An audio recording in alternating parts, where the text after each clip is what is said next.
Welcome, everyone. We are live here. This is Mav Sports Take, episode 24, live here on the NFL Draft Bible, Twitter, Twitch, and YouTube. If you are checking out the Twitch over at NFL Draft Bible, you should make sure that you subscribe there today, because me and Mr. David Turner, who is here with me now, I'm going to introduce in just a second. We're going to start doing some live film sessions on Twitch. We're going to start to get a lot of great content out there. So, again, I'm Ryan Roberts here, Director of Scouting NFL Draft Bible. I got 18 years scouting vet with the San Francisco 49ers, Carolina Panthers, New York Giants, Miami Dolphins, and one more than I think. I froze, but it's Mr. David Turner. How are we, David? I'm good. How are you tonight, Ryan? Everything well? Everything's good, man. Everything's good.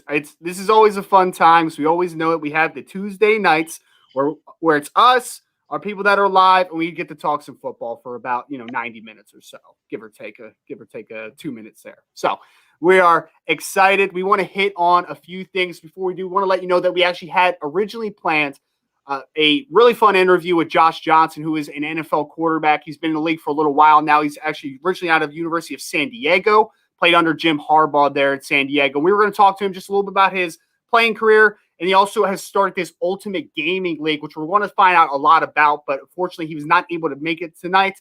Hoping everything's well with Josh, and we'll hope to get him on next week, but definitely in the future we'll probably have Josh Johnson on to talk everything in the gaming world and NFL world. So make sure to keep an eye out for that. What we do have for you tonight, we know that the hot button topic for the last week or so, actually not last week, but the last week in regards to like what the NFL draft is going to look like. Now we know that the combine is going to either not be here at all or look very different at the very least. So we're going to talk about the combine, how it's going to affect the NFL draft world, the evaluation world, the scouting world, the players world, the agents world. We're coming from all angles in this unmuzzled sports take. Before we do, a couple hot button topics for today that we would be remiss if we didn't mention. A couple guys that David actually has worked with in the past, which is pretty fun, and it's kind of a different perspective possibly that you can give us more than just an ordinary beat writer or a media member. Let us start with the one that broke most recent. Then we're going to work our way back. Before we do, before we get into what we're doing tonight, we here at Maverick Sports Consulting would like to ask you to follow, subscribe, and take the chance to interact with us on our Twitter, YouTube, Instagram, and our other social media platforms. We are a company that is all about helping maximize your opportunities in front of you and your career. The only way we can support you is if we hear from you. Your takeaway from tonight's show should be that if you interact with us, we will find a way to help you in your career path. Reach out and we could do a Mavs episode on your topic, or we could circle back with you to help you with some individual attention. Don't wait. Reach out at Mav_sports on all social media platforms. Also, check out mavsportsconsulting.com. So we're really going to get into that service specifically when we talk about the combine. But we want to talk about Trent Baalke. So, David, we have been debating what are the good spots for general managers, what are the good spots from head coaches, what is the NFL world going to look like going into the 2021 NFL regular season. And we now have a full picture what Jacksonville's going to look like, because we know Urban Meyer's aboard. Still waiting on some assistance, obviously. But Urban Meyer is now the face of the franchise as the coach. And now Trent Baalke, who was the interim general manager, is taking over the full-time reins as the general manager, a person that I knew that you were around a little bit early on in your scouting career.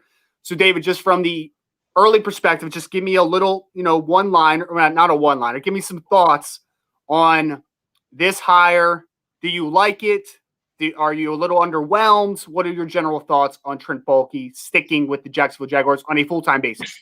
Well, this is almost like a come on, man. Same with the Texans one. It's like we could see this coming a mile away, right?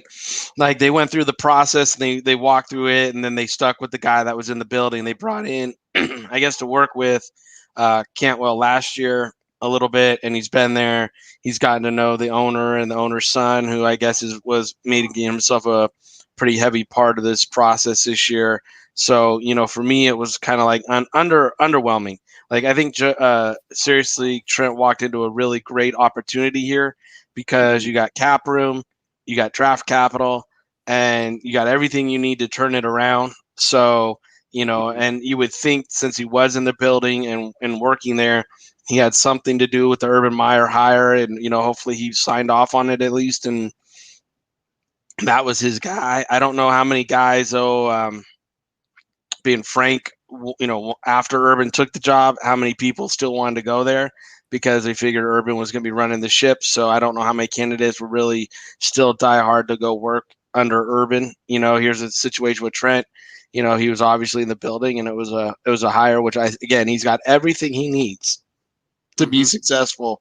So, I wish him all the best, and I hope he can maximize each draft pick that they have and all that cap space that they do have, and that Urban can get out on the recruiting trail and bring some guys there to fill the gaps, because they got a lot of gaps there, and it's not just like a one player away type situation. They got a lot of gaps and a lot of things coming their way, so that they got to fill and do. So I wish them all the best in that one. But I think I think the three honestly that are like come on mans were Nick Caserio, now Trent Baalke, and the next one that we're going to talk about, Marty, going up to Washington. Those were all, I think, the favorites going into the situations, and they're the ones that landed in those spots. Yeah, I agree. And I know, David, you being someone that has been around Trent, I think that maybe because, Jacksonville fans know about like how, San Francisco ended for him, and I'm sure they could hear things from a person that was around him. I feel like usually you have general managers that are either awesome with evaluation. They know how to really attack the draft. They know how to build that way. There's other guys that kind of manipulate the cap, and they're cap wizards, quote unquote. What type of general manager would you classify Trent Baalke as far as like his strengths as a front office member? Well, Trent came up through the college ranks as an evaluator, in Green Bay, Washington, and then, over in San Francisco. He learned from some of the best in the Scott McCloughan and David McCloughan era, and with those guys a lot. He even lived up there by the McCloughans in Colorado, and stuck close to them for much of his career. So, up until the end in San Francisco where he took over for Scott. So that's a situation where, I would say this is, again, a really good situation for his set of knowing how to scout the draft and do things. The draft is obviously going to be a lot different. So some of his tools are going to be out of his toolbox that he would be able to do. And I'm not sure who he's going to put around him to help him in evaluating, because again, that's a staff that's been there for a long time, right? That worked with Caldwell. So who's he going to bring in? I don't know who's going to come in and work with them, all that kind of stuff. So it'll be interesting to see how he fills his room, because that's always a key to success. Whether you're a coach, a GM, or a personnel guy, it's who you put around you is often dictates how much success you're going to have coming out of there. So, I think Trent has an opportunity again to be in a really good situation and stuff here. Can play to his strength, which is built through the draft. Get the young quarterback on a quarterback friendly, or I should say a rookie friendly deal, so his cap won't be stressed for at least the first 3-4 years, and then go from there. So he's got, like I said, he's got all the tools. I know in San Francisco there was a power struggle between him and Harbaugh, which often, weighed in on a lot of decisions, because you're trying to give the coach somebody he wants, but you really want somebody else, and different stuff's going on. So that was a hard working environment. I just hope here you don't have that same thing with Urban and Trent. I think Trent maybe has learned his lesson, and he's walking into another situation where the coach is going to have a very heavy say in everything. Well, let's hope in the best, because obviously he's fallen into a nice situation, like you highlighted, man. Like, there's a ton of cap room, a ton of flexibility. Rookie quarterback's going to be on a rookie deal for the first 4 to 5 years potentially. I know guys obviously ask for money a little earlier than that nowadays, but hey, you have some flexibility, you have some control there. Trent Baalke walks into what is a pretty good situation. I will say, just on the outside perspective, though, we'll see what happens with it, but Urban, like the possibilities that came in here, you're going to have Trevor Lawrence.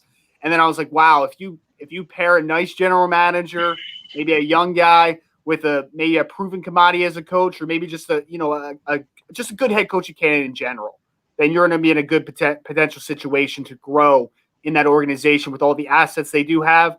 I will say Urban Meyer and Trent Baalke is a little underwhelming for me. to say the least. I know you say it's a come on, man type of thing, and I agree. So moving on, the other general manager hire of the day coming to you again. We're on Tuesday, January 19th here for this breaking news. If you are listening to us at a later date, we got to talk about another guy that David's been around down in Carolina, Mr. Marty Hurney, who is now taking over. He's following Ron Rivera to now the Washington football team. Marty Hurney had 2 stints as general manager for the Carolina Panthers, so this will be technically his 3rd job, even though it's really his 2nd when you really think about it, but 3 different stints. David, I know you talked about it a little bit already. This one's a little underwhelming to me too, just a little bit. I know we talked about this, though. Ron's going to have probably a lot more control than most coaches will as far as like that front office structure, but I don't know, man. I don't think this one really this didn't excite me at all. Well, again, I know Marty. He is a class person, a class individual. He's somebody that when I got hired, I was hired under Dave Gettleman, and then a few weeks later, Dave was let go, and Marty had no reason to keep me on. I wasn't his guy. He could have made a switch out, but that's just not the way he does things.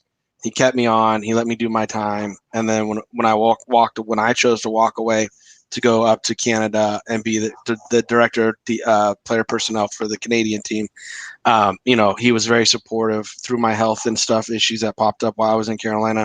Extremely supportive. I mean, he's a great human being, and I'm happy for him that he landed on his feet and he landed with a coach that he knows. They know each other extremely well. They should be able to hit the ground running. And much of the staff that left Carolina last year landed up in Washington. So like Eric Stokes, who was the college director down in Carolina, went up to Washington. They have a pro scout, Donnie. He went up there. They have the cap guy, Rob Rogers, went up there. So I mean, this is just Carolina North right now, gone up the turnpike a little bit.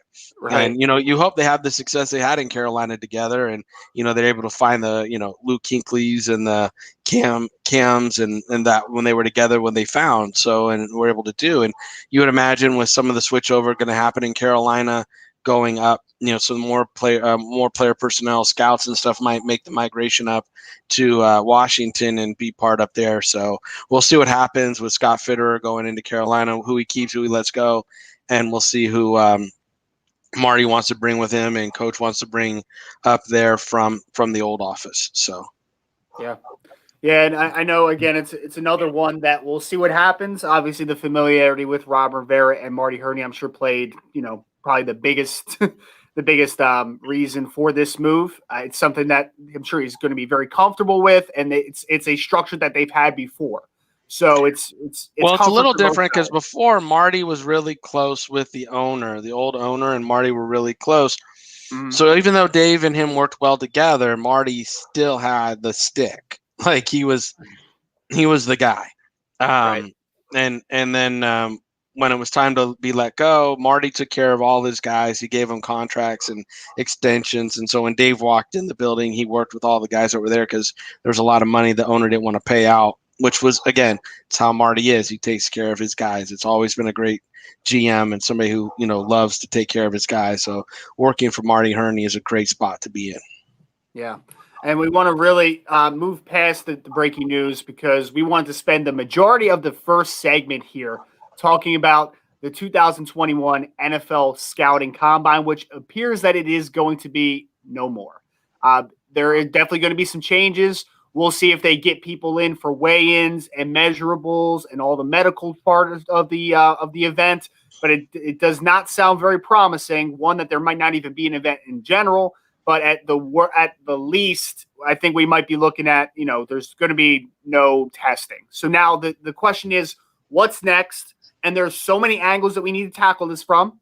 And, of course, this is about the players, first and foremost, because they're the people that are being directly affected the most, in my opinion. So let's talk from the player perspective, David. We have seen now this offseason, this draft cycle, after a crazy one during the 2020 NFL draft cycle, we have now seen NFLPA Bowl goes fully virtual. East-West Shrine Games goes fully virtual. the Senior Bowl, it looks like they're going to play. Let's see what happens when everybody kind of gets in the doors. I'm sure they're going to do their best, and I'm sure they'll be fine. College Gridiron Showcase, we have the Hula Bowl, we have the Tropical Bowl. Not as much all-star opportunities for one. We had a lot of abbreviated seasons. I mean, Ohio State made the playoff and only played 6 games. So we have a limited scheduling as well. And now potentially no combine. What are the biggest impacts to the players? Because obviously we saw last year how affected some players, well, a lot of players were for not having the ability to meet with teams, and then more importantly to not be able to get their numbers and to get to have those official height, weight, speed, those testing numbers, all the officials. Well, in addition, if you look at the numbers from the draft class last year, I want to say out of the 256 or 53 draft players last year, 250 of them or something attended the NFL Combine. Mm-hmm. So, at the Combine, you were able to get medical reports, full evaluations on a medical report on a player. You're able to get full measurables for those who took advantage of testing there. They were able to run their 40s and get those on the books. And you had in-person interviews still last year where people walked in, shook your hand, you saw them, you talked to them, and it was a situation again where you were able to go through the whole cycle and make your impression on the powers to be. Now, right. without the All-Star game circuit being a lot of in-person, how can we do measurables? How can we trust the measurables? Because if it's going to be from a training facility, who's at the training facility that we can trust that they're not going to be off or dramatically off? Do they know how to do an arm right? Do they know how to do a hand right? Oh, I've been in it 30 years. Doesn't mean you haven't been doing it wrong for 30 years. That's so, why electric time this guy? Okay, was it a pressure plate electric timer? Or was it a one that was started by somebody that I don't know? Was it what's the situations? How is it going? All the stuff that you don't know is now thrown into decision making 101 this year. So for a player, if you had a chance to go get measured and weighed, at least you got measured and weighed by an a national scout or a Bledsoe scout. That's who does them at these combines and things. Right. Then you're good. But if you're one of these kids that didn't go to one of these bowl games or isn't able to go to one of these bowl games, and they're going to put a lot of pressure on the player to get this stuff kind of situated. And the schools, I talked to 3 schools today. Mm-hmm. They're not being very helpful, and they don't intend to be very helpful.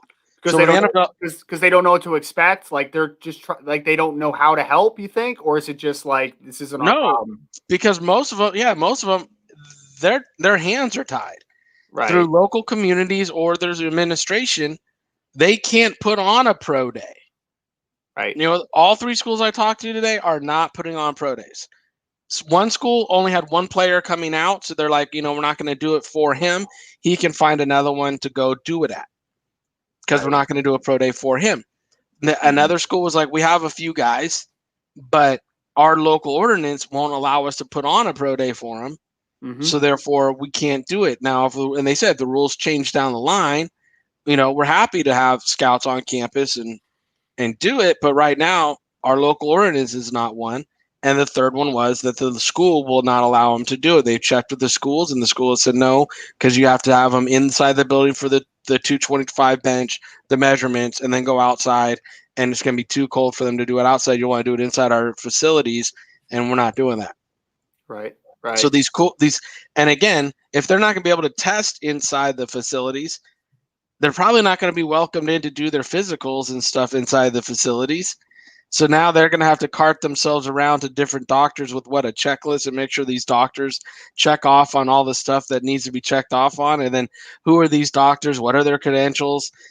All that kind of stuff is going to be coming into play. So you'll see certain schools that are more helpful.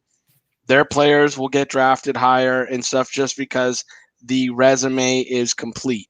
Like we talk all the time, Ryan, the boxes will be checked. Their boxes will get checked. Some of the smaller schools or schools that are like, hey, I'm not helping you because A, I can't, my administration won't let me, or the the local ordinances won't let me. So then that puts them at the disadvantage and that player at the disadvantage. And, some of these agents, Mm-hmm.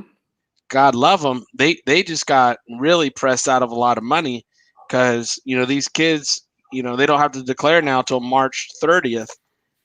And honestly, I know Rick said something to me about like, why don't we just go in February and try to put a combine ourselves together? Well, here's the thing. If a guy runs a 4 something in February, what kind of shape is he in when we have the draft in May or in June? Right. Like they want to know the numbers closer to. That's why this has always worked, because they can say at the combine he ran a 4.55. At his pro day 3 weeks later he ran a 4.47.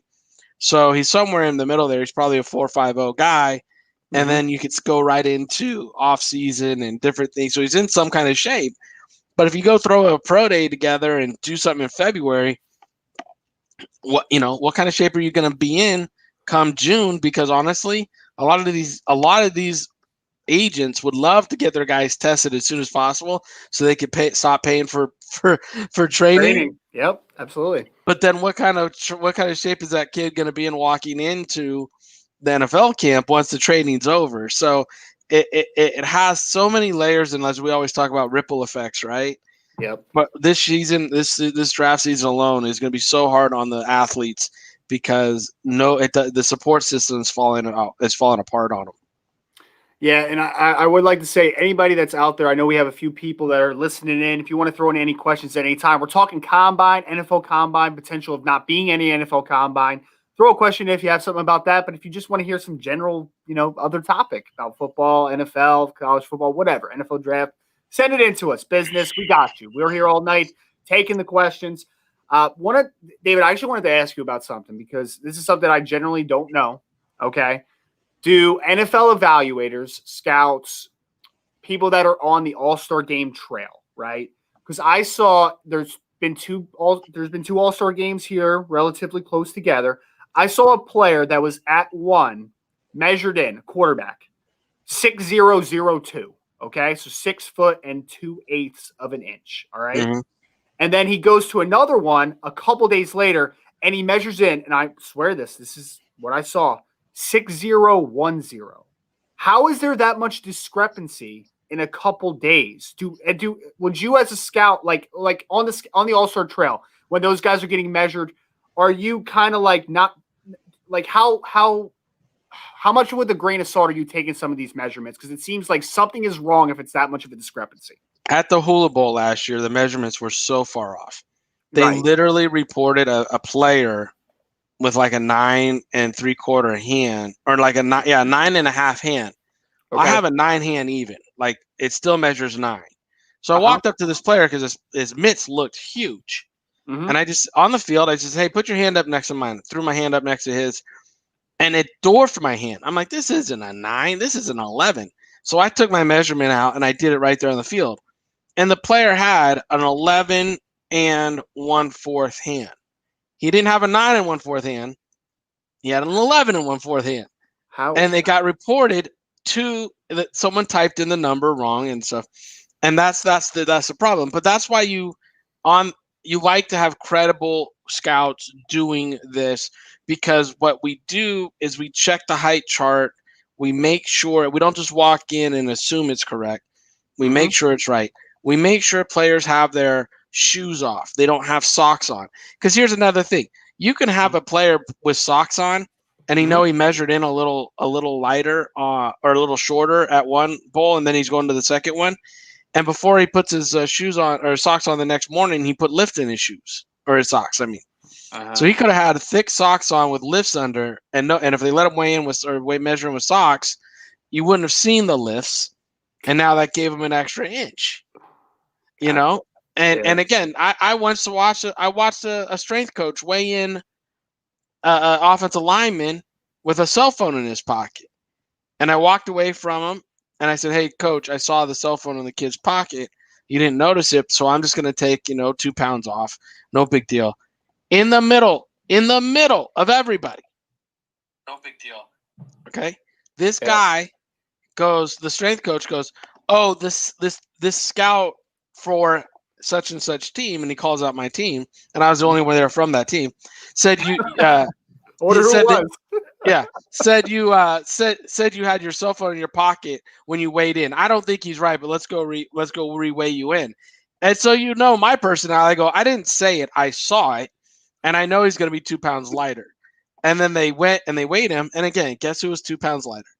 That's And crazy. I was like, okay. I was like, don't call me out in front of people when I've been doing this longer than you've been a freaking strength coach, you little asshole. So Whoa! I was like, don't do that. And I pulled him to the side and I told him, don't ever do that again. If you want to say, hey, we need to rework a measurement or go get a measurement really quick, hey, pull the kid to the side, go do it again, say you got a correction, whatever. But there's a business way of doing it, and that was not it. And when you challenge a veteran scout like me, and you obviously don't know me, you're going to get called re-out because I didn't let Al Davis do it. I'm not going to let some young punk freaking do it. So that's the way it goes. But that all being said, that's why I'm saying you don't know who to trust, and that's why I tweeted out earlier the NFL should hire Mavericks to go into schools so they can trust the menu that we put, because I have a network of scouts that are out of work that are former NFL scouts that are currently on the street.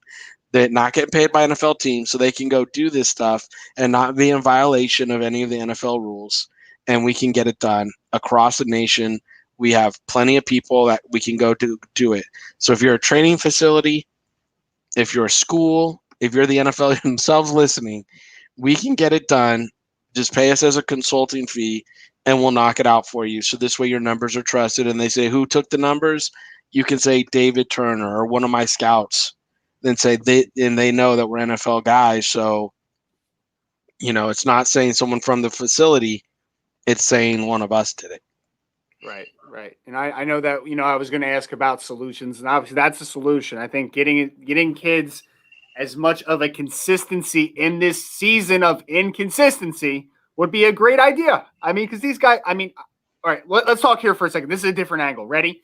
So we went live. If you haven't seen the live, go on the NFL Draft Bible page. Me and David went live the minute that they came down with the new rule that players had until March to make their decision. This is talking about seniors with an extra year had the extra year of eligibility.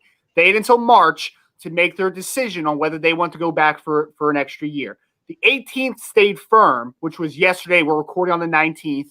18th was the deadline for underclassmen. So redshirt juniors and third-year sophomores. Those are the guys yesterday that had to make their declaration decision. So we talked about why this was happening. I felt like the NFL had a lot of foresight. I thought they were going to have a lot of pushback. Like, wow, like this was a messed up thing. Like people shouldn't have to go through this from a player's perspective. I don't blame the player for that.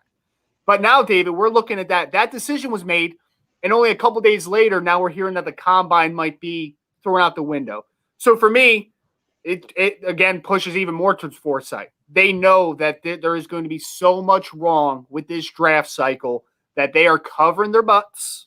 Let's call it what it is. They're covering their butts with that decision to making kids really kind of evaluate everything and potentially go back to school. Because I think that's really wise, because I feel like a lot of kids are going to be handicapped again. If you're not in one of these all-star games, if you don't have a pro day, like we just saw what happens. What's the definition of insanity? Doing the same thing over and over again. Are these players going to choose to go through this cycle of uncertainty? And that doesn't even necessarily mean that next year is going to be any better, because who knows what's going to happen with the pandemic? Who knows? It's been how many months now, and we still don't have answers, and we don't know what the vaccine distribution is going to exactly look like. We can hear things, but like, when is this actually going to get proven to be good? When is the answer? What is the answer, David Turner? What is the answer?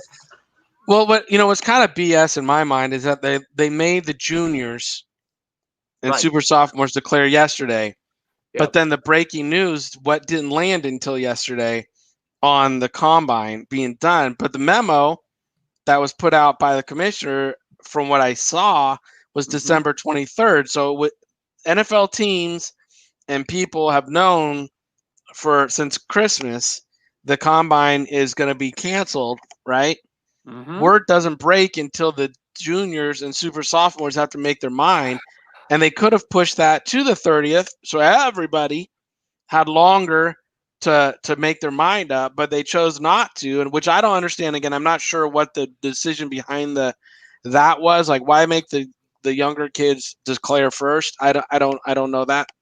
Right. And 6 weeks earlier, like I don't understand that. In a normal draft cycle, you kind of already know which seniors are coming out, so that was easy. Then the 18th was just to confirm everything and it gives you enough time to do all your homework on the juniors, on the seniors, and all that stuff. So I get that, but having the seniors now go later, I mean, it can totally change the game. So that's what I don't understand, is why everybody had to be different instead of pushing everybody the same, or not, or at least not giving like the information about the combine on Friday. So the super sophomores and the juniors had the weekend to think about, do I really want to declare? Do I really want to do this, since there's not going to be an NFL combine?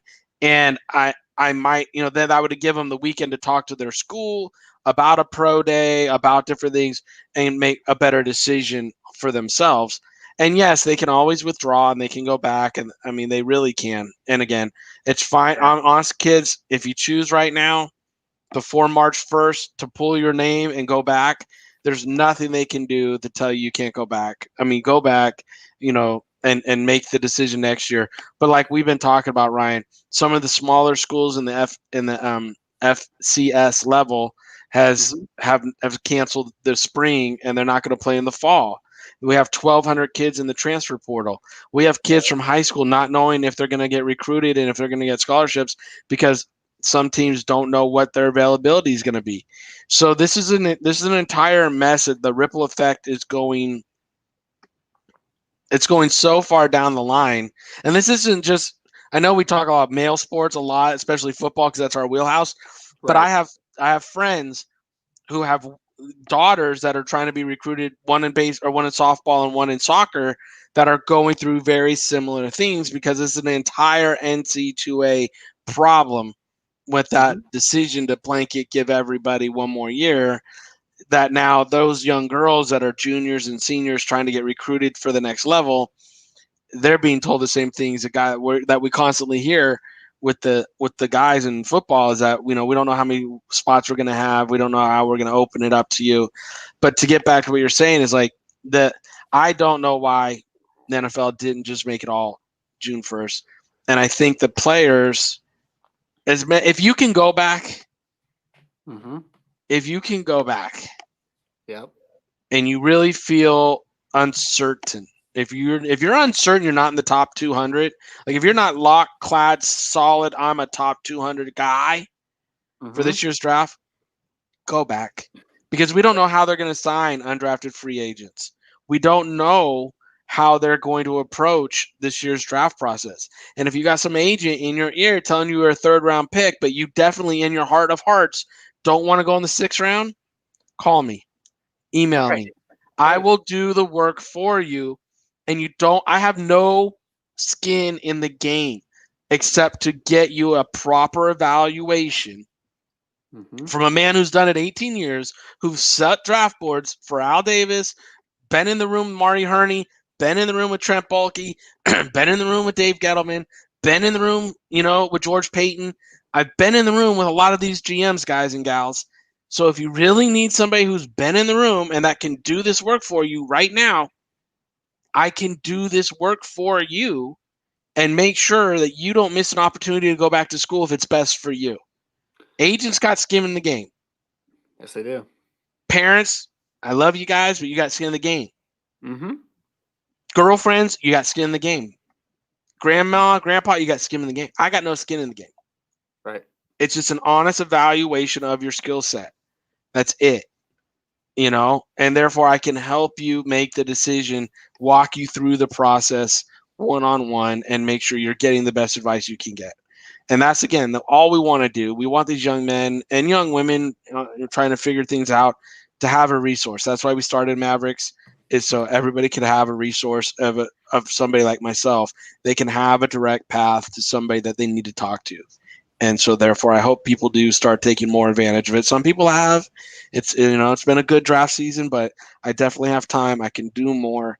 I got more ability here. If you guys want, just take advantage of it. Mhm.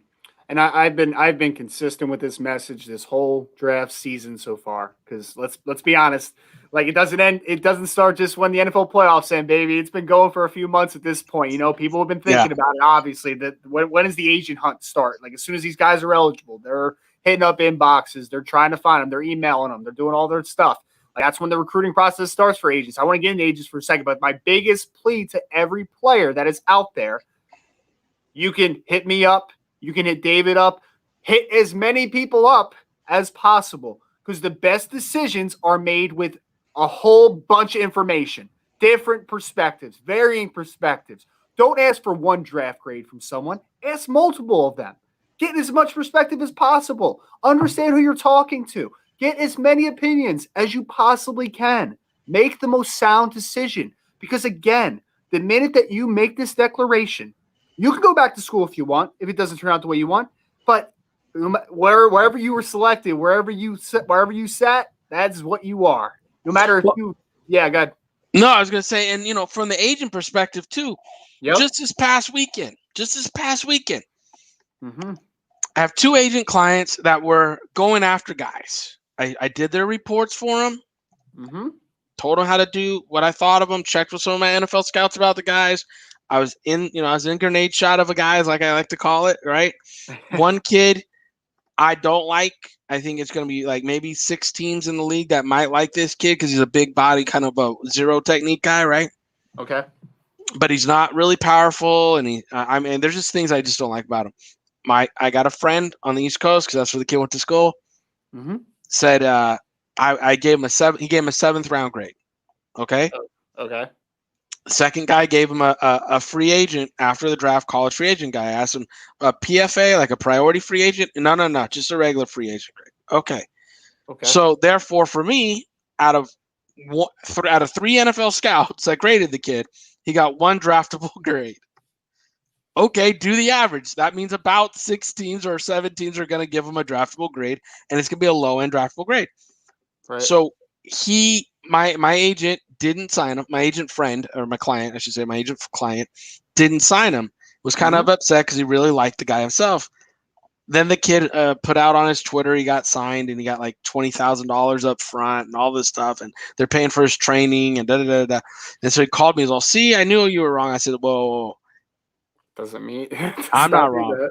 Yeah. I was like, "I just saved you from making a $20,000 investment in when 3 NFL guys, one doesn't like him, one sees him as a possible free agent, not a priority, and one sees him as a 7th round pick." So I'm like, you have to learn how to do this business wise. You didn't have 3 guys come back and tell you, "Hey, you're missing out on a draft pick." You didn't even have 2 guys saying you're missing out on a draft pick. You had 1 guy tell you this guy might go in the 7th round. I said, those guys that are making that investment in him probably are never going to see that money back. Yep. And then another friend of mine went and, again, I was telling you, he was recruiting the Indiana running back. And that kid got a ton of money from an agency he signed with. It wasn't my client. It was a different one. Mm-hmm. And I'm like, when I heard the package they gave him, I'm like, they're not going to see that money back till the second contract. That's if this guy gets a second contract, because they're putting so much money out up front. And he goes, exactly. He's all, as soon as I heard what he was getting, I walked away. He's all, because the cost was not even worth it. He's like, you're looking at a guy who maybe be at the best a 4th rounder, 5th rounder. Mm-hmm. He's not going to be a first day guy. He's not going to be a second day guy. And so the money that he just received, the agency's out until he winds up getting a second contract. And that's such a long gamble play because this kid might not ever see it. We don't ever root against anybody here at Mavericks. We always root for people. But the business decision for agents is what I'm trying to bring to the table in this conversation now. Is like, A, these kids are still looking for the world because their buddy got it last year and the year before. And it's just not worth the investment for the agents with this draft class because of, like you said, limited seasons, limited film. I mean, the adversity these kids had to train in and be part of. It's so tough to go and put your name on a kid, to stand up on a table and tell them, "Here, we got it for you," And then secondly, for these agents to go over invest. Some of these, see, what you got to learn is CAA Mm-hmm. Watch how many they typically have. I want to say like 20 or 30 guys in the draft process. Mm-hmm. I haven't seen their name coming out with a lot of lists this year. And if CAA is not overcommitting, then you got to know that the top end guys are trimming back for a reason. So some of these other agents are getting shots at guys that they weren't thinking they would ever get a shot at. So they're overspending, thinking they're finding gems, when really CAA and all these other places have done their homework. They have their connections in the scouting departments, and they're passing on the maybes, and they're only taking the sure shots this year. Right. And that's what I talked about, the trends. And I talked to a couple of my scouting, some of my agent buddies, I mean, and they're kind of like going in and trying to figure out what their best options are doing. And I'm like, from what I've talked to other agents, like some are all in, some are all out. Like there's not much middle ground this year, because there's so much uncertainty. It's not like there's no parity. I mean, not that there's much parity in the agent game anyway, because like what's the percentage of like the top level 10 control agencies? 90%. Yeah. Right. So, but it's just funny to see how much, even maybe more, it is like not balanced at all. It just seems like a lot of people are in, a lot of people are out this year. So a lot of moving parts. The agent side of everything is a fascinating conversation. I know that we could probably spend a ton more time. I just want to see the first agent to offer someone, give someone their money, one of their clients' money in a McDonald's bag. That's what. Good Lord. I when I read that today, Yeah. I was like, you didn't even do a Jimmy John's bag? I mean, come on, man. Some class. Come on. Man. Come on, McDonald's bag? Like a Chick-fil-A, little tray or something, man. Like something. Do like a hot sandwich or something, man. Like, it's Tennessee. Right. I couldn't believe the stuff I was reading on that guy. I know. Like, between him and the Jets and the not the Jets, sorry, Joe, not the Jets. Him and the Mets GM. Yeah. I mean, Jesus. Yesterday, when I was reading those two, I mean, my head was spinning. I was like, these two clowns have jobs, and some really good people don't, and these two clowns have jobs. Okay, it's crazy, man. Just when we thought 2021 was going to be more normal, and then this stuff is happening. Like, creeper wow. Shit. I know. Well, yeah, that is some creeper stuff, and then the stuff with Tennessee's head coach that just stepped down, Jeremy Pruitt, that was pretty insane too. Because I was like, I know you posted on Twitter, I think yesterday after it happened, like it seemed like he was doing a pretty decent job. Like I didn't think he was doing a terrible job either for what the state of the football team was, right? Like we took over, and then that happened. I'm like, oh, okay, there it is. Yeah, that's what, they're like fired for cause. I'm like, what did he do? Because I thought, on the field, they're a couple players away. Am I crazy? And then all of a sudden, like the news broke about the McDonald's bags and other stuff. I'm like, oh. Yeah, can't do that. That's a no-no. David, and the report came out that it sounds like a lot of their players are about to hit the portal now, man. So like the running back Gray, who's a really nice player, he might be out. Yeah, I don't know. I don't know if he made that decision or not. I don't know. Okay. I haven't seen any updates on that. I just heard he might be entering the portal. Crouched or one linebacker, but that really good linebacker, Toa or something. Yeah. The guy who plays with a nice player. Yeah, dude, he's a nice football player. He might be an NFLer next year. I know he was only a true sophomore this year, but he's talented, and they might all be entering the portal. So that team, that program is in a bad state right now because now you need to find out who your next head coach is. You're going to be dealing with a lot of violations and sanctions and all types of stuff, and plus you're going to lose who was your young core, because Eric Gray was a sophomore, the linebacker was a sophomore, like that was your core that you were building with. Those were the recruiting wins, and then now, they were also the McDonald fans. You got to imagine those guys got their bags. I'm sure they love McDonald's. I'm sure they did. I'm sure they loved. Yeah, they went for Big Macs every week. Whew. Yes. I'm sure. Side of chicken nuggets, please.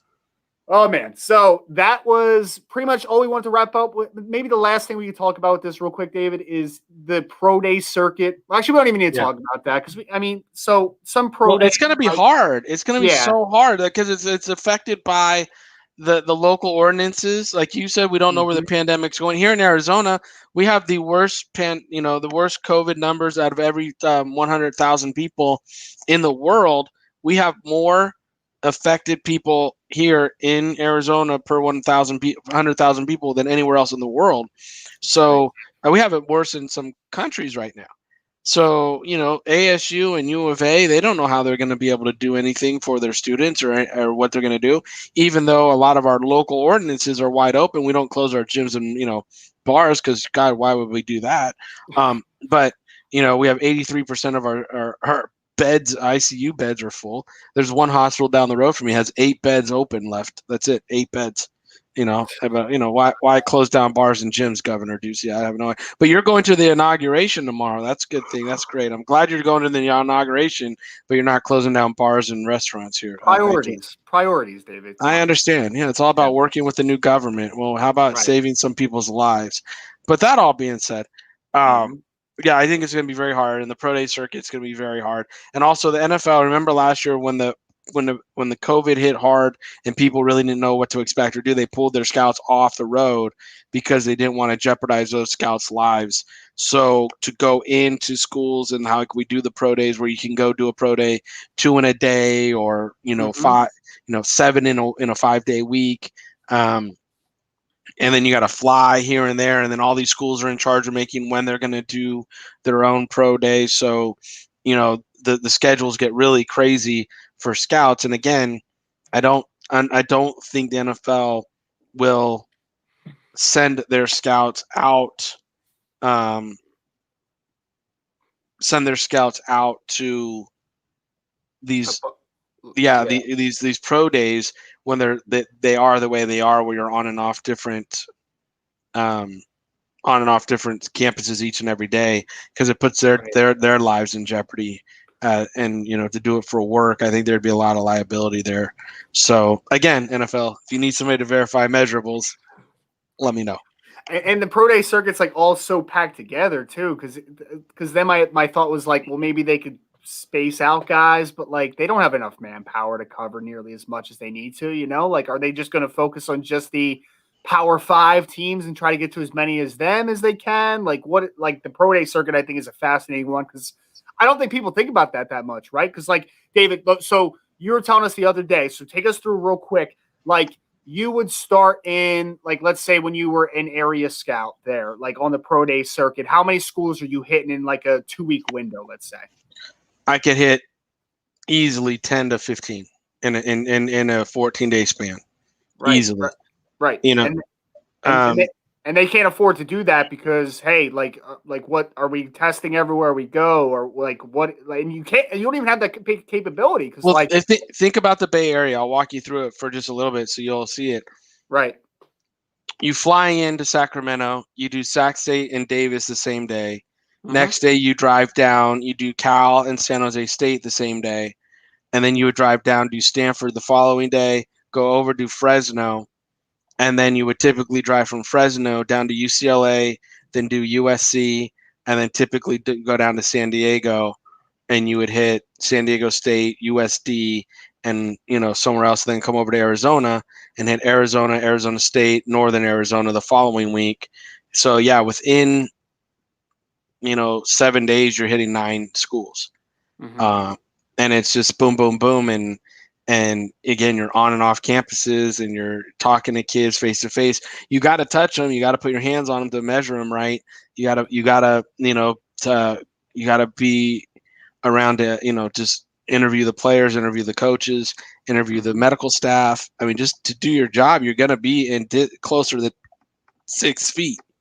So again, I know you don't have answers. I'm trying. I feel bad. I really feel bad, and that's why as a friend of mine, that's why I joined up with ANC. A big portion why I joined up with ANC last year was to get out on the road and get these kids some verified measurables, write my reports on them, and to put my eyes on guys to help them get opportunities. But even that, a lot of the NFL teams didn't have medical on guys, didn't have detailed characters on guys, so people weren't getting their opportunities that they really do deserve. And, my heart just goes out for these kids because you think about it. Since 8 years old, Ryan, you were a college football player. I didn't make it that far. But, since like 8 years old, you played football. And last year, those boys that graduated didn't get their pro days. A lot of them didn't get their opportunity to shine. And now this year, we know they're not going to get their opportunity to shine. And these are, these are dreams. These are, let's not sell that short.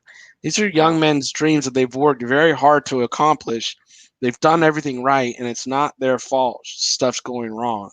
And I really feel poorly for them. I really feel bad. I'm a decent human being, even though I'm a dick to a lot of people. I'm a decent human being, and I do feel for the kids and what they're going through, and their parents and their families and their brothers and their sisters that have sacrificed to help these young men get these opportunities, and they're not going to get them. So again, anything I can do.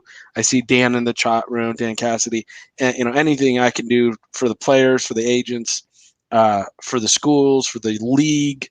I mean, just let me know. I'm on board. Yeah, and I mean that really hits home too, because like there's a lot of good football players that are just sitting out there, man, because they just didn't have those opportunities. Like I was just talking to somebody the other day, David. I don't remember if it was Rick or if it was somebody, but like we were talking about Jackson Scott Brown, and I'm like, Jackson Scott Brown should be deserves the shot. Yeah. He should be playing professional football. What if it's not the NFL? He should be playing up north. Like he has that talent, in my opinion. And shout out to Dan Cassidy, who's in the chat, like David said. He's explaining to me how they're going to do this in the Northeast or Cali. Like I'm in the Northeast. David's out west. Like I don't know, Dan. Like I think that's the biggest thing that I'm going to is like we're hypothesizing. I don't even know if that's a word. We're trying to get the brains racking our brains over here, trying to bounce ideas off each other. Like what makes sense? Like I don't know if anything makes sense. We're trying to make sense of it, but I just feel like we're just going to continue to have this conversation, but nobody's ever going to have a real solution to everything. And people aren't allowed to go to work. He also says, but they're going to go to big pro days. Like we're going to bend the rules. And we're going to I don't see big pro days pulling off. Like I looked in the room when they sent out the picture of, I think our boy, not Russ Landy, was our guy from Texas, inside the league, Neil. Yeah, Neil sent out a picture about 50 scouts being in the room down in Florida for the Tropical Bowl, and I didn't see everybody with a mask on, and I didn't see at all. I didn't see a lot of people on the field the next day with masks on, and so I'm like, well, again at ANC, our COVID protocols were followed. Everybody wore masks. Everybody were asked to stay their distance. When I did interviews with the players, we had distance. We weren't sharing mics. We weren't doing any of that stuff. You could see that we definitely didn't do one-on-ones or anything of that to keep from COVID being transferred from one person to another. And we did 8 combines, over 800, nearly 1,000 kids. I should call them participants. I shouldn't call them kids. I'm just getting to that age where I'm calling everybody kids. But over 1,000 participants, not one said they caught COVID or came back COVID positive. We didn't have one incident, and it's because we followed them. What we're seeing now, people are getting ridiculously mask fatigued, and they're not wanting to wear them. They're saying, screw it, we're outside. And they're doing a lot of dangerous behavior, which again is going to jeopardize things to come, because the more people that catch it from sporting events that are going on and it's publicized that they're catching it, the less other public areas are going to allow them to do it. So yep. A lot of long-winded. I know I'm long-winded on it, but I'm very passionate, as everybody knows. I really, it's like my job is to work in football, to be in football. I love the game of football, but right now people's lives are affected. Over 400,000 people. I have a family, a former intern. Him, his mother, his brother, and his father all had COVID last week. His father is still on an oxygen tank at home because he can't breathe without it. They're all out of the woods, but this, obviously the lingering effects from this is still there. So, my point obviously is we want to do everything we can to keep from transmitting it, Yeah, no, absolutely. And I know that's that's way bigger than football, what you're talking about there. And I just want to bring it back to football, unfortunately, because this is affecting everybody in so many different ways. I mean, we had Jason Brown on a few weeks ago, and you heard him, man, how excited he was to just get back on the field. He's just like, yeah, man, like I don't need that transfer portal. Like I don't want to be in that transfer portal. He was forced to because of the state of the world and what it is. I mean, that kid's going to play in the NFL someday, in my opinion. And I mean, was he supposed to just jeopardize his future because of uncertainty? I mean, No, and Dan, you're 100% right. It is like it's going to be very hard for schools and local politicians to allow sporting events to have a pro day, but the NFL has gone and just totally, kiboshed everything and said it's up to the schools to get their kids tested. It's up to the kids to go to the doctors and turn in their reports, for the medicals. It's up to, and they've just completely passed the buck because they went through a very expensive season and pulled off a very expensive thing that they had to do. And now they've passed the buck to everybody else to go figure out the draft process, which is going to be very difficult because these kids really don't know what to do. The agents aren't often in the same cities as their clients, so they can't go and do it with them and take them around by the hand. And these are still young men. They're like, oh, they're 22. They need to figure it out. Guys, gals. I didn't know what I was doing when I was 22. Yeah, I'm telling you right now, some of these kids are, 20 years old. And if you gave me a slip of paper and told me I had to go get an MRI, I had to go to a doctor, I had to go get a blood work done, I had to go do this, I had to go do that, and I had to take a drug test, and I would look at the to-do list like, holy crap, how am I going to get this all done? And Right. And then I have to turn it all in and do this and that, and it has to be by a certain date. And now, guess what? Certain doctors' offices aren't open in my state because of COVID. So to get in and see some of these doctors are going to be a problem, an issue with scheduling and stuff. So this is why the NFL has consolidated it down to the Indianapolis area to do it, to get it done efficiently. But now, again, we're not doing that. So it's a major thing, and we've talked a lot tonight about it, and we'll continue to talk all the way up to draft day, I'm sure, about it. But it's a huge problem and again, the NFL completely passed the buck to the kids and the schools, and that's going to be the hardest thing for them to pull off. It really is. Yeah, and I actually did fill out my, because I'm a teacher full time, so I have the availability of the ability to get the vaccine sooner than some people, right? And I'm on the waiting list now. So hey, well, let's see what that happens, right? A few weeks from now, I might get that vaccine. We'll see what happens. I want to move over to the question and answer segment because I know we're I don't want to say negative because this is the real world we're dealing in, right? And we're trying to advise kids and we're trying to educate people because this is what we're really dealing with. But we do want to get into some question and answers for the day because we got some really great ones as always. Shout out to everybody that's still with us in the chat. You want to throw in a question while we're going through some of these mailbag questions? I applaud you to do so, and I would love for you to put up Dan's last one. This is great. Put his last one up. My son is 25, third year law. Great job. Super smart. I have to make his doctor appointment. But that's just it. Like, kids don't think about, like, doing this stuff. I'm not going to sit here and bust on Dan's kid.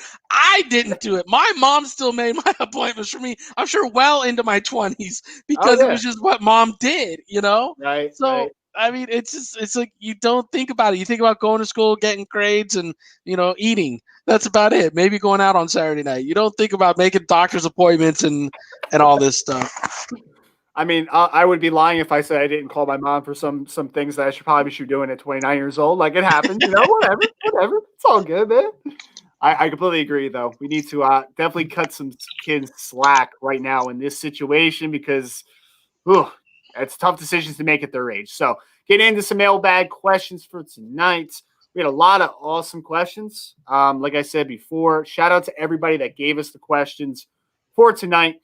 Want to start out with Mr. Jack Borowski, Jack_Borowski, a part of the NFL Draft Bible scouting team, actually, and he asked for us, what are the most important things to look for when evaluating an offensive tackle for the NFL draft? David, would you like to jump on that first? Well, serious answer is we have a seminar, which you're welcome to come see. No, but all truthful, you start with the feet and you work your way up. I mean, that's the way I start. I work with the foot quickness, the bend in the ankle, the knees, the hips, the stance, seeing if they can get into a proper 3-point stance. What's the pad level coming out of the 3-point stance? We're looking at, how's their set. Are they a short setter? Are they a vertical setter? Are they a jump setter? Once they get their hands on you, are their hands inside the chest plate? Are they able to clamp and control or press and extend, keeping the defender's hands off of you? Can they sustain and mirror and redirect as defenders are trying to work off contact? Or do they just or do they just fail and lose off first contact, and then the defender is able to get around them? Are they a lobster kind of guy with his hands wide, or do they shoot inside? Because if you're going to be a lobster outside guy, you're going to get a lot of holding calls, especially if we're an outside zone team, because you got to get outside, move your feet to get out there in position. How do you combo and scrape, take angles to the second level and downfield on screens? Can you hit moving targets, or do you just are you a guided missile? And if the guy's not lined up straight in the alley, are you gonna miss? So there's a lot when you're talking about offensive tackles. That's just a very quick checklist of stuff that I go through when I'm watching film on offensive tackles. Yeah, no, and it's a great list. If I just want to sum it up as quick as possible, just some of the key things that I'm looking at. Obviously, we're talking about length. We're talking about size components, those measurables that we always want to look at. But what I'm really looking for on the edge is I need a guy that is super flexible. I need a guy that has great core strength, and I need some quick feet. I can work with those things if I have those size and variable measurables, especially flexibility. I think flexibility is one of the most underrated things for offensive tackle play, because let's be honest, man, the beginning of reps are not always going to look pretty. It's about how you can recover through reps. And if you're not a flexible athlete, the minute that you lose a rep early on, not completely lose it, but you do not do great in the beginning of a rep, you need the ability to maneuver your body to get back into the catch position, or else you have no ability to recover. Flexibility leads to recovery. So just a quick note there on offensive tackles. Dan actually threw a question in here, David. So he said, real question, opinion down here is kids this year will be bumped up. Next year, normally 5th to 7th rounders will be UDFAs. You guys hearing the same? So Go for it. Yeah, no. Go for it. And I'll respond after you. I was going to say, so I would say common sense would say yes, because obviously if there are more numbers next year, some guys are going to naturally go down, right? That's oversaturation. And if there's less players, more players are going back to school if they take that route. Then if there's less strength perceived as far as depth, then guys will get bumped up. I think that makes total sense. I will say, though, I just made an updated big board for NFL Draft Bible. I think it's a pretty strong class this year either way. So I don't think it's as big advantage as people are acting like, at least in the short term. Next year, maybe a little more than this year, I think. And I would say, Dan, I can answer that better after March 1st. And that's a cop-out answer, but it's true, because like normally I would know what the draft size is this year with the number of paperwork that's been turned in. So, if we knew it was 500 kids turned their paperwork in, I would tell you that the numbers are the same as last year. But if we go and we look at the numbers come March 1st, and a lot of people went back to school, and the number is only 350 or 410, something of that nature, then yeah, you're going to have some players going where they don't belong. They're going to go in the draft when they might necessarily just be free agent type guys. The thing that we saw last year, where a lot of people came out and then they expected to get signed as a PFA or a rookie camp invite, and there were no rookie camp invites. There was no rookie camp path to the combine. This year, hopefully any kid that doesn't get drafted chooses to go back to school. But again, at that point, it's going to be go back to which school has an opportunity, which might be taken up because of 1,200 kids are in the portal. So you got to be really careful with that, because the draft, I don't know if it's going to go off on time this year, or if they're going to really push it back, or how it's going to play out, Dan. There's so many unknowns right now. If say it does go the last weekend in April still, because of the pro day circuit and combine, they're just scrubbing it and saying, screw it, we're not going to do any of it. So it's still that same weekend, and a kid goes undrafted. Hopefully they can find an opportunity before fall camps open up to go back to school and work on their game and get back in there, So I don't know. I can see it both ways. Like Ryan said, it's a pretty strong class. If everybody comes out that we anticipate coming out, there's going to be 250 strong kids that are going to be in the draft. And I think just a quick note on this draft this year from the people that are officially declared. I don't think that, of course, Dan, thank you so much for dropping the question. It's a great question, and something that we should definitely be talking about. So the draft this year, I don't think there's a ton of legit first round grades, at least for me so far that I've evaluated, but there is a ton of second and third round grades. This is a deep group. I think it's a really deep class, even if the class ended where it is right now. I think it's a very deep group. So I think that the numbers I don't think kids are going to get a biggest advantage this year, just based on what I know as in normal years. So as people perceive it to be anyway this year, because they think it's going to be a smaller class, so they're going to have more opportunities. Blah blah blah. I don't think it's to that degree. Well, and also, like you said, I don't think a lot of people have a ton of first rounders getting pushed into the second round.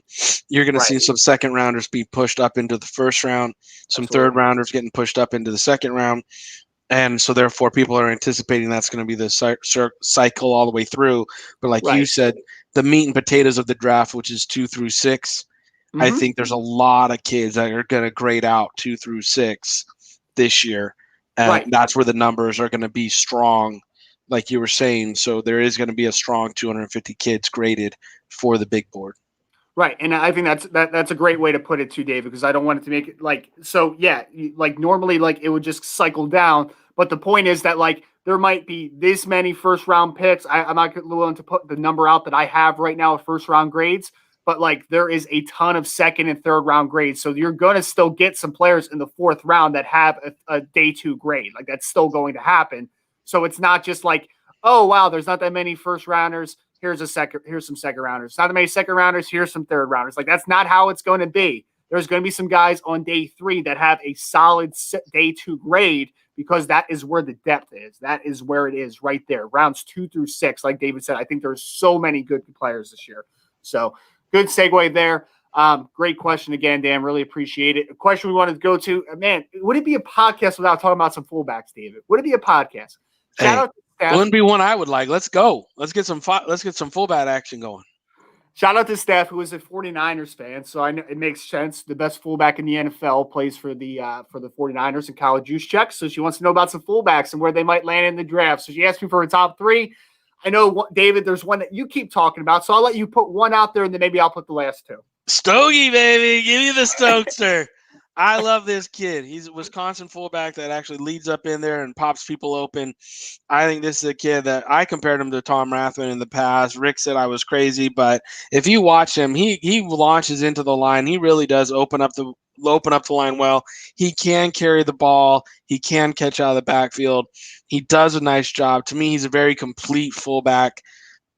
You know, Ryan, there's a couple other you're going to bring up, but to me, this is one of the guys that I really like, and I think he'll be drafted. He's in that, I think he's in the range of, somewhere 4, 5, 6, that age, that range, probably, solid 5th round grade on the guy, because that's where I would take a fullback in the 4, 5, 6, depending on my situation there and my offensive scheme. But I could, this kid will be playing on Sundays. I love him. Yeah, I can tell you a little sneak peek into the big board for NFL Draft Bible. We have a day 3 grade on draftable grade on Stokey or Stoke. I don't know how you pronounce it actually, from Wisconsin. And then Ben Mason's actually our top rated fullback at Draft Bible right now, Michigan. So with how fullback usage has decreased in the NFL, I mean, it was this way even when they were utilized, right? Special teams is a big point of emphasis for those guys to stick on rosters. And Ben Mason from Michigan, that dude is a core. That's a 4 core team special teamer. Like he is all over the place. He'll give you help in any area. Big fan of Ben Mason, top ranked fullback according to NFL Draft Bible right now. And then if I had to throw a guy out there, we don't have any other draftable grades besides those 2 guys. But if I want to throw an interesting guy out there, John Rain, who is actually a tight end at Florida Atlantic. Transferred to Northwestern, grad transferred, only single year at Northwestern.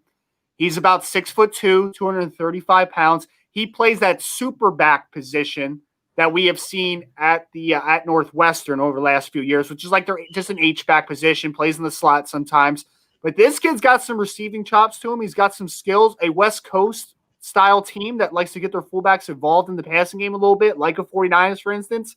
I think John Rain's going to be an interesting player. The question is, how much is he going to be able to contribute in that special teams department? But I think just as a guy with some tight end skills in a fullback mold and that fullback body. John Rain from Northwestern might be a guy just to keep an eye on. Probably a UDFA, PFA, but he's got something to him. I'll keep an eye on John Rain from Northwestern. Stogie. Stogie. Stogie. Stogie. Stogie. Stogie. Stogie. It's just a fullback name, man. You just gotta get him for that. Ben Mason's a pretty good fullback name, though. That guy, David. Mason sounds like he's gonna prosecute you. Oh, dude, you need to go look at my guy, man. My guy's. I'm just talking about name. I'm just talking about name. Stokey. Stokey. Awesome, Stokey. His first name's Mason, though. You were just making fun of Mason's. His name's Ben. It's Ben Mason. No, I'm talking about Mason Stokey, though. You were just making fun of Ben Mason, but yeah, but I'm talking about last names on the back of the jersey, bro. It's a better last name. Stokey's a better last name. I agree. No argument for me. I got it. John Rain's a pretty good one, though. I like Rain. That sounds like a fullback. John Rain. Don't take me down that road. Oh, okay. Don't take you down that road. All right, sounds good. I won't take you down that road. A couple questions here. From the Devi IDP Grind podcast, he asks, "Who's your top small school prospect and why?" I think this one was a pretty no-brainer because, like, my original thought was like, "Oh my god, this is easy." Isn't it? Right, it's easy, but like my original thought is, what are we constituting as small school? One? Yeah. My mind went to, hey, FCS and lower, Division II, Division III, NAIA, like that. That's kind of where my mind went to, right?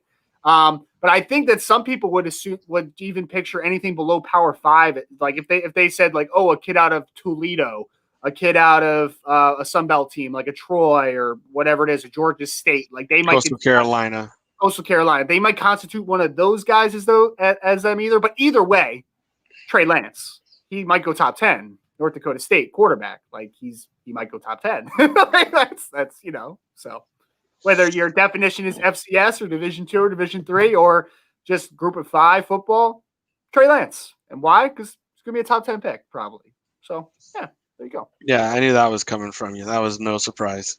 I mean, I was honestly racking my brain for a few minutes on this one, David. I'm like, is there anybody that's even in contention with Trey Lance? I'm like, no, not really. All right. Last joint question, I think, before I bang out a couple more NFL draft subject for this year, because I know David's about to get his dive in. We're about to get into some film. Part of the Twitch channel. You should join it, NFLDraftBible.com. Mike O'Brien asks, should teams only select tight ends in the first round as a luxury? For example, Kansas City took Clyde Edwards-Helaire in the first round last year as a running back as a luxury to their offense, rather than filling a need like the teams at the top of the draft would. So, David, are we to the point now? Because like there's a big running backs don't matter movement. You shouldn't draft a running back high, whatever. We'll get into. I mean, that's a conversation. Yeah, let's not get into that. Let's not get into that. I would draft running backs high. I just wouldn't pay running backs. That's the difference. But anyway, so now are we to the point, David, where like tight ends are a value pick? I mean, not a value pick. They're just a luxury. No, we're not there because a lot of the NFL teams are running 12 personnel. They're running they're running 2 and 3 tight ends at times. So I think you're seeing in the last 5 years a resurgence of tight ends and the importances of tight ends. And you can go with some of the top guys like Kelsey and the guy in Kittle. San Francisco. Yeah. But yeah, Kittle, but look at what happened with Waller this year, and then up in Cleveland, they had 2 or 3 tight ends that really contributed. Even here at the Cardinals, they had some tight ends contributing. So Dan Arnold, Arizona great. That's what I'm saying. So I'm just saying, like, you're seeing the tight ends being a priority, and it's a lot because what Peyton Manning figured out. And Belichick figured out years ago, safeties aren't your best cover people. And tight ends are bigger people that can run in routes and get uncovered. And it's hard for a corner to cover them because of the body, and they get pushed off on, and they can't work around physically on them. Mm-hmm. But then the safety skill set isn't one where they can cover the tight end.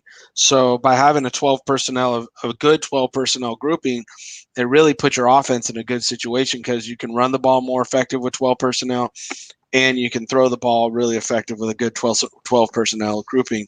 So for me, I think if you have legit first round talent like a Pitts this year, it's not a luxury. That's actually a weapon that people are going to want to go after and go get.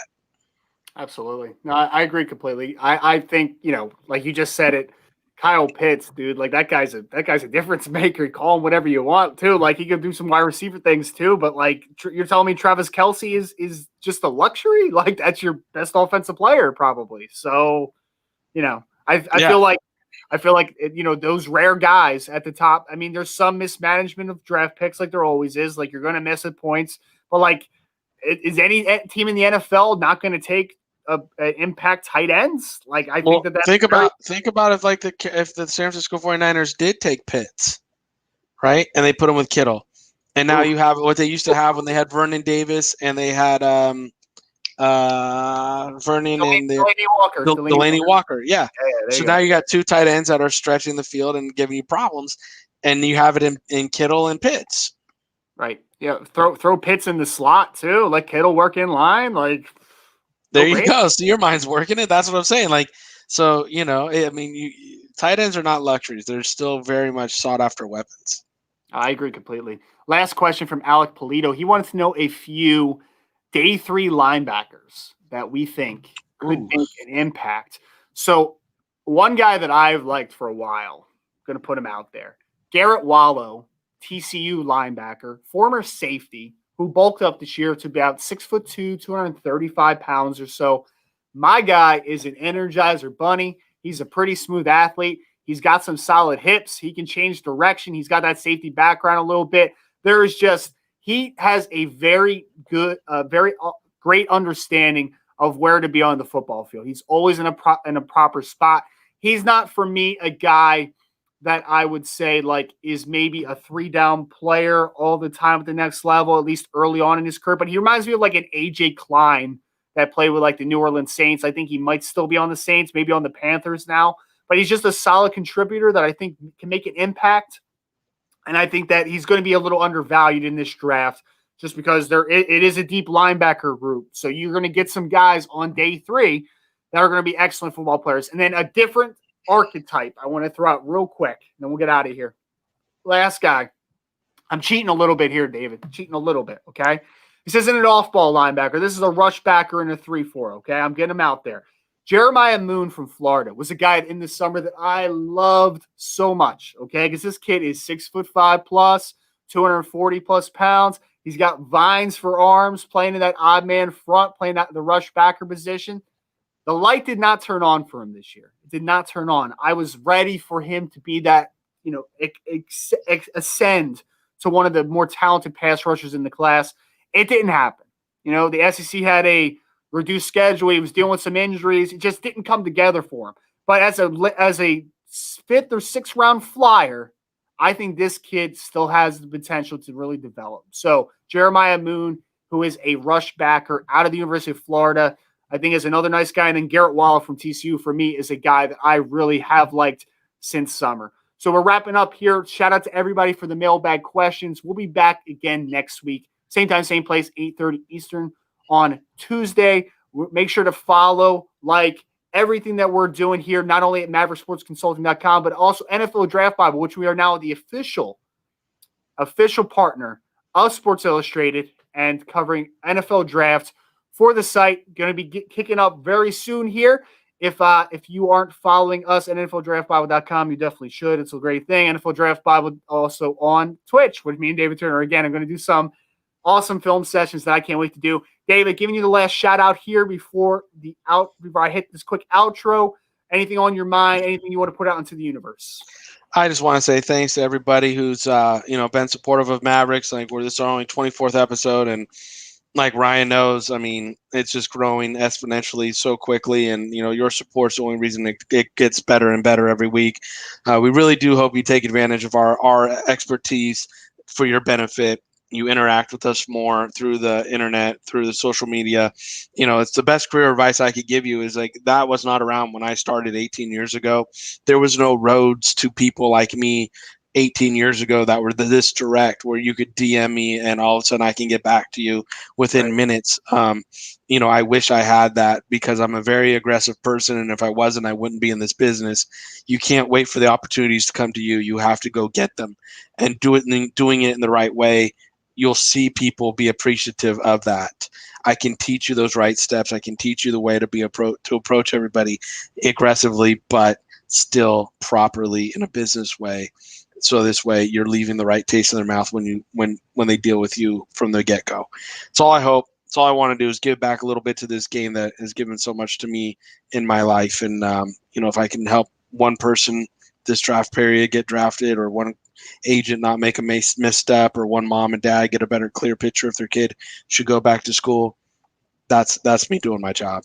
Yep, absolutely. And a part of the NFL Draft Bible Podcast Network. If you guys want to go give us a subscription, go like us on all your social medias, on Apple Podcasts. If you want to leave us a review, we would very much appreciate it. Make it 5 stars because you love us. Please do it.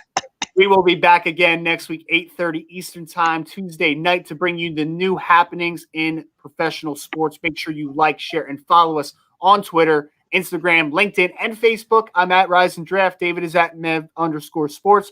We appreciate you all again. We'll see you again next week. Same time, same place.